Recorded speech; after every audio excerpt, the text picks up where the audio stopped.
suggestions, reasons why we have a growing tyranny in our country, and I'm going to give you one more, and I'm going to take it right to your local communities and right down to your local neighborhoods. America is drowning in a sea of rules and regulations, particularly under the guise of protecting the environment. We all know something is very wrong and we are trying to fix it. Many in America attempt to fight against one issue or another as they try to understand what is happening to our country. But most fail to see the whole picture and are being crushed under a well-orchestrated divide and conquer tactic that keeps them reeling from crisis to crisis. First, we've been terrorized into accepting that human society is on the brink of extinction because of man-made global warming. We've been warned that unless we take drastic action to reverse it, then islands will disappear, whole cities will be destroyed, and polar bears will drown. But the evidence is now overwhelming that global warming is the greatest hoax ever perpetrated on humankind.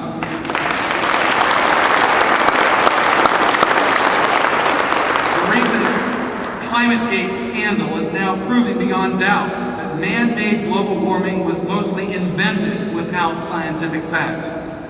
An overwhelming majority of scientists are now telling us that investigative research shows any warming actually stopped in 1999 and that warming was caused by sunstorms, not by man. That's it. Crisis over. It's done. Man is not to blame. Hooray!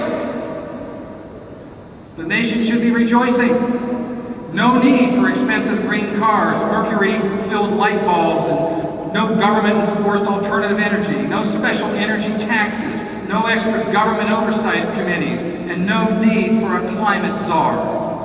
We can drill American oil, and we can end our dependency on foreigners who hate us, and that will help us stop funding terrorists. We are free. The environment is not in crisis. Rejoice! Rejoice! Well, that silence you hear is the news media which refuses to report any deviation from the global warming party line. That silence you hear is the complete ignorance on Capitol Hill, where Congress continues trying to force passage of the worst legislation in the history of the United States, cap and trade, completely ignoring what science is now proving, that global warming is a hoax. And that silence you hear is from global corporations which have bought into Al Gore's lie and invest heavily in the promised green economy. Why do they continue to promote a lie? Because the issue of global warming never was about protecting the environment. It's nothing more than the excuse to enforce global governments on the planet by creating a new global economy based on the environment rather than on goods and services. In short, it's all about wealth redistribution, your wealth into a green rat hole. You know, during the Cold War, communists tried to get us to surrender our liberties and our way of life for the wisdom of Karl Marx. Americans didn't buy it. So now, they have taken the same claptrap and they've wrapped it all in a nice green blanket, scaring us with horror stories about the human destruction of the environment. And so we are all now throwing our liberties on the bonfire like a good old-fashioned book burning, all in the name of protecting the environment. It sounds so friendly, so meaningful, so urgent. But the devastation to our liberty and our way of life is the same as if Lenin himself had ordered it. Today, we have a new language that's invading our government on all levels. The typical city council meeting today discusses community development, historic preservation, and partnerships between the city and private business. Civic leaders organize community meetings run by facilitators as they create and outline a vision for the town enforced by consensus. No need for debate when you've got consensus. Free trade, social justice, consensus, global truth, partnerships, preservation, stakeholders, land use, environmental protection, development, diversity, visioning, open space, comprehensive planning, and community service are all part of our new language. The language is being changed and manipulated to quietly implement a very destructive policy, one outlined in a United Nations document called Agenda 21, first revealed at the UN's Earth Summit in 1992. The working name for Agenda 21 is Sustainable Development. Rather than good management of resources, sustainable development has come to mean denied use and resources locked away from human needs. In short, it has become a code word for an entire economic and social agenda. Interestingly, it is not a Republican or a Democrat issue. It's not liberal, it's not conservative. It's being implemented on a purely bipartisan basis. It is the official policy of the federal government, every state government, and nearly every city, town, and county in this nation. And I'm sorry to say, it is the official policy of Republican Governor Bob McDonnell in the state of Virginia. So what is sustainable development?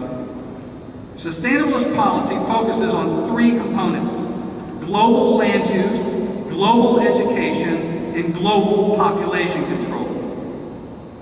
Private property is incompatible with the collectivist premise of sustainable development.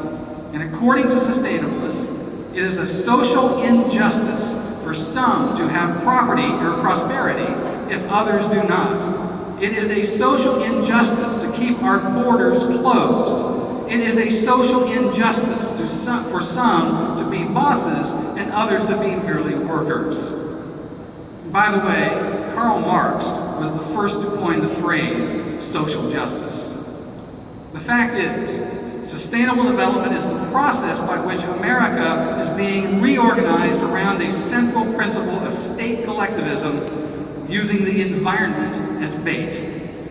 Maurice Strong, the Secretary General of the UN's Rio Earth Summit in 1992, said, quote, "Current lifestyles and consumption patterns of the affluent middle class involving high meat intake, use of fossil fuels, appliances, homes, and work air conditioning, and suburban housing, your house, are not sustainable." So how does this wrenching transformation, how is it being put into place? Well, there are four very specific routes being used. First, a policy called the Wildlands Project literally calls for the rewilding of 50% of all the land in every state, back to the way it was before Christopher Columbus set foot on this land. It's a diabolical plan to herd humans off the rural lands and into human settlements. Now that's crazy, you say. Well, yeah. Impossible? Not so fast. How do you remove people from the land? One step at a time. Push back livestock's access to riverbanks or on farms and ranches. When the cattle can't reach the stream, the farmer can't water them, and he goes out of business.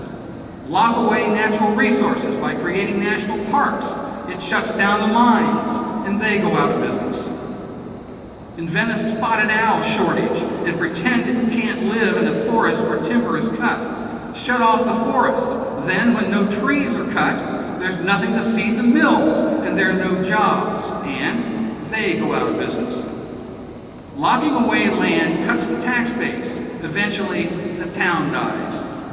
Keep it up, and there is nothing to keep the people on the land, so they head to the cities, and the wilderness grows. It comes in many names and many programs: heritage areas, land management, wolf and bear reintroduction, rails to trails, conservation easements, open space, and many, many more. Each of these programs is designed to make it just a little harder to live on the land, a little more expensive, a little more hopeless. The second path to sustainable development is called smart growth. After they herd you into the city, they have more plans for you in regimented and dense urban communities. They put a line around the city and they tell you that no growth can take place outside that line. Urban sprawl, they say,